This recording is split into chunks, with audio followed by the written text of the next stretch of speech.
ഈ കോടികൾ വിലയുള്ള പെർഫ്യൂം ഉണ്ടാക്കിയിരിക്കുന്നത് എങ്ങനെയാണെന്ന് അറിഞ്ഞാൽ നിങ്ങൾ ഞെട്ടിപ്പോകും. അതൊരു ദ്വീപിൽ താമസിക്കുന്ന മോൺസ്റ്ററുടെ മൂക്കിൽ നിന്ന് വരുന്ന മ്യൂക്കസ് കൊണ്ടാവും. ഈ മ്യൂക്കസ് എടുക്കാൻ ജോ എല്ലാ തവണയും ആരും കാണാതെ ഈ ദ്വീപിൽ പോകുന്നു.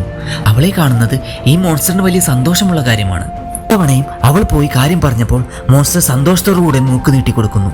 അവൾ ആ മ്യൂക്കസ് കളക്ട് ചെയ്യുകയും ജോ സന്തോഷത്തോടുകൂടെ നാട്ടിലേക്ക് തിരിച്ചു പോവുകയും ചെയ്യുന്നു. ഈ പെർഫ്യൂം മാർക്കറ്റിൽ വൻ ഹിറ്റാവുകയും അവളുടെ ജീവിതം മുന്നേറാൻ തുടങ്ങുകയും ചെയ്യും. മോൺസ്റ്ററുടെ സീക്രട്ട് ആരും അറിയാതിരിക്കാൻ ജോ ആ ഐലാൻഡ് വാങ്ങാനായി തീരുമാനിക്കുന്നു.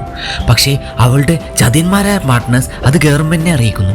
ഈ മോൺസ്റ്റർ മനുഷ്യന് ആപത്താണെന്ന് പറഞ്ഞ് ഗവൺമെന്റ് അതിനെ കൊല്ലാനായി ആർമിയെ വിടുന്നു. അവൾ അവിടെ ഓടിയെത്തിയപ്പോഴേക്കും ആർമി ആ മോൺസ്റ്ററെ കൊന്നു കാണും.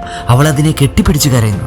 ബട്ട് 6 മാസം കഴിഞ്ഞ് വീണ്ടും ആ പെർഫ്യൂം മാർക്കറ്റിലെത്തുന്നു. വളരെ വാല്യൂ ഉള്ള പെർഫ്യൂം ആയതുകൊണ്ട് ആളുകൾ അത് കൊള്ളയടിക്കാനും തുടങ്ങി. അത് കാരണം പെർഫ്യൂം പ്രീമിയം ലിമിറ്റഡ് എഡിഷനിലേക്ക് മാറ്റി. പെർഫ്യൂമിന്റെ വൻ ഡിമാൻഡ് കാരണം സെക്രട്ടറി ജോയോട് കാര്യം വന്ന് പറയുന്നു. ജോ അപ്പോഴും ഗ്ലാസിൽ മ്യൂക്കസ് കളക്ട് ചെയ്യുകയായിരിക്കും. കാരണം ഇപ്പോൾ അവളുടെ മൂക്കും മോൺസ്റ്ററുടെ മൂക്ക് പോലെ ആയിരിക്കുന്നു. ഇത് കണ്ട സെക്രട്ടറി